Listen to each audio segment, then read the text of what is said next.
Other shows we have for you to enjoy at myclassicradio.net. The Avengers was most certainly not a household name in South Africa prior to the radio series.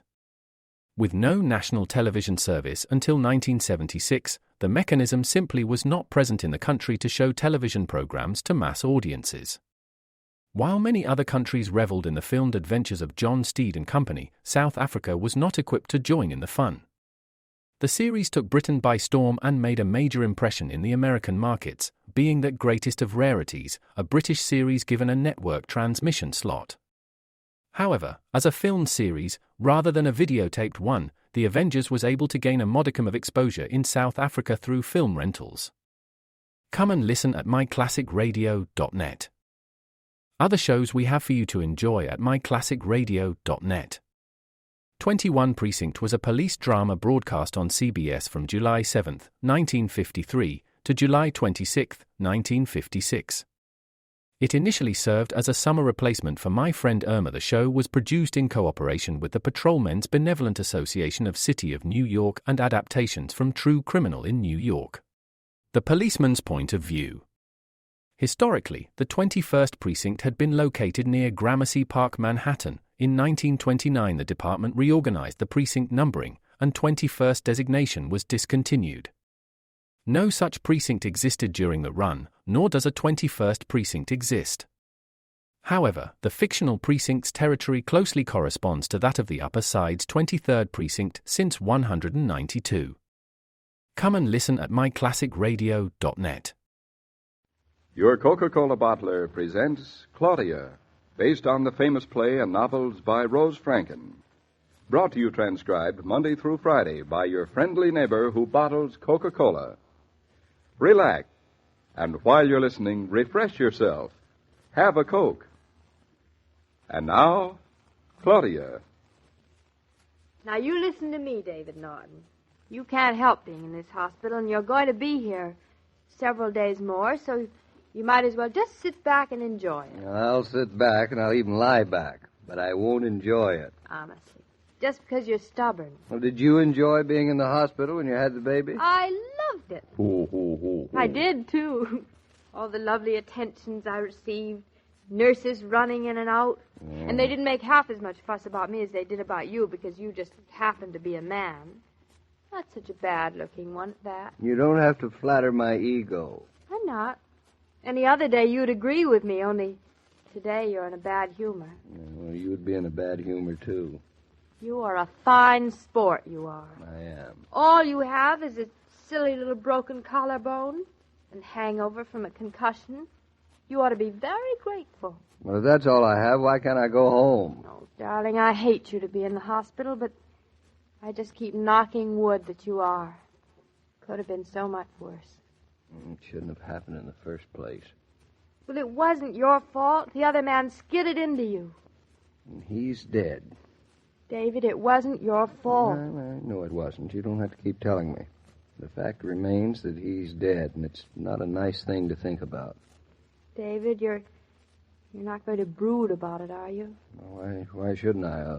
A little anyway. Because you're not the brooding kind of a man. Only hens brood, and you're a rooster. Yeah, one sockdolager of a rooster. Oh, shut up. Now, that's a nice way to talk to me. A bedridden convalescent. Well, it's the only way you deserve being talked to. Complaining because you have to spend a few days in this lovely sunny room, being pampered and and the rest will do you good.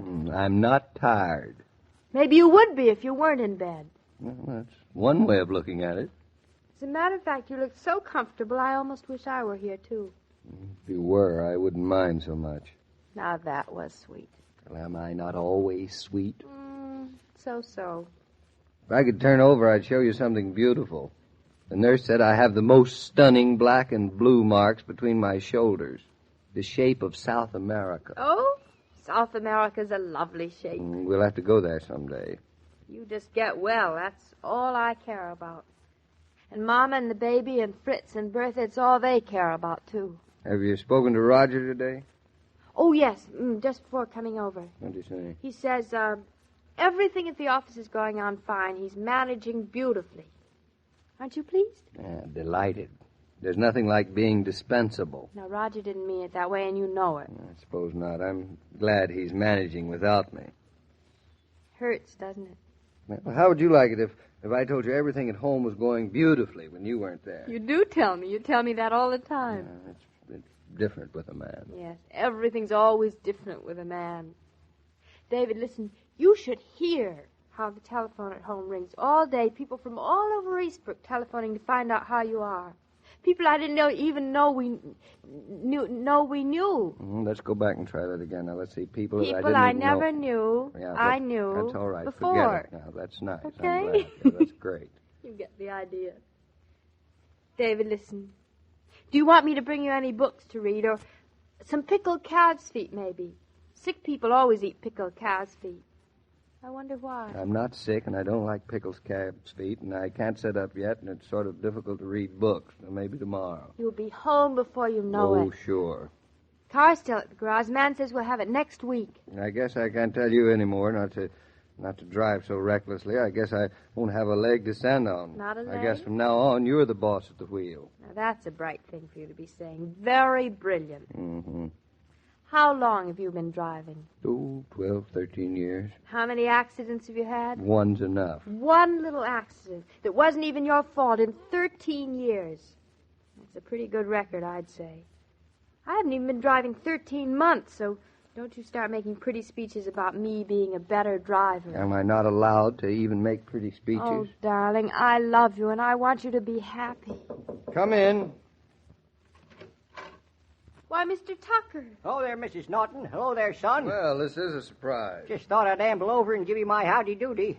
Here's some posies Delilah sent. Oh, thanks. wonderful. I'll take the flowers down the hall, Mr. Tucker. Had them put in a vase. No, they're just some posies. No need to make such a fuss about them. They're beautiful, so stop insulting them. Well, I can't let a lady carry her own bundles. Here, hand them over. If you insist on taking them down the hall, I'll carry them for you. There's no need, really. I can see this gentleman is spoiling you while I'm away. Hand them over, Mrs. Norton.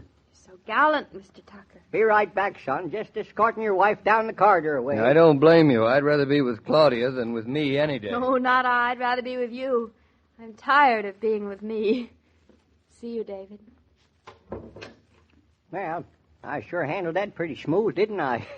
What do you mean? Well, I aimed to have a private chat with you before I started talking to your husband. Don't think he suspected, though, did he? Even I didn't suspect. Oh. Chivalry is such a natural part of your character, Mr. Tucker. I'll come to the point straight away. How is he? Well, outside of being slightly discouraged, he's fine. But Dr. Barry warned me he'd be a little depressed. You didn't need no doctor to tell you that. No man, if he is a man, likes to be incarcerated in one of these here hospitals. And David least of all. Them medicos get you flat on your back. As soon as they meet a man close enough to see the whites of his eyes, flat on his back he goes. Yep. That's why I stay away from them, I do. They'd kill a man with attention, they would. Hope I know I ain't never going to let one of them fellers give me the nonsense. I never did see the insides of a hospital till my daddy was brought in to breathe his last.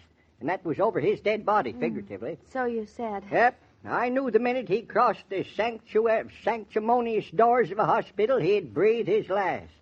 And breathe his last. He did. Well, that certainly is reassuring. Nope, I ain't never let them rob me of my tonsils. I was born with them. I'll die with them.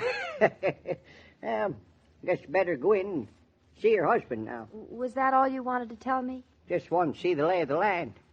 Mr. Tucker, I don't quite know how to tell you, but David is unhappy enough about being in this hospital without you. Speak up. What I mean is, he sees all its bad points. What he needs is sort of to see the good ones. Oh, there ain't none.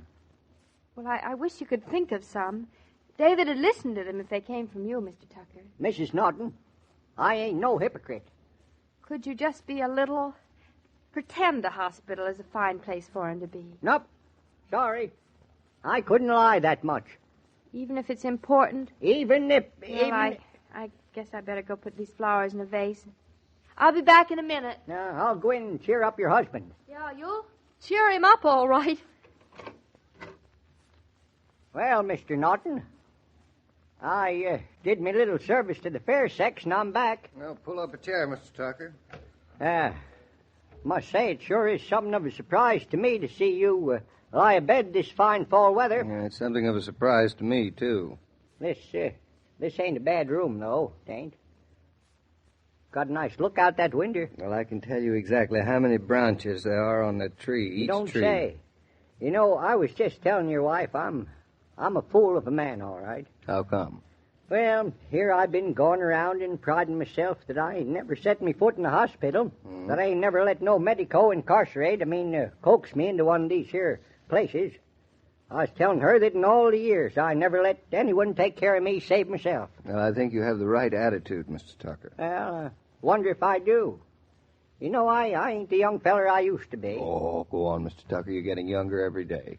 Younger from the other end of the yardstick, maybe, but now I can feel my joints going rusty and the blood running cooler in my veins. Of course, I ain't done in by a long shot. But I ain't never told this to nobody, but life catches up on you, son. It sure does. Well, I wouldn't complain if I were you, Mr. Tucker. I'm a good bit younger than you are. Here I am flat on my back, while you're walking around on your own two legs. I ain't been hit by a car like you, young one. If I had, I'd be laying down, too, but 6 foot under, yep.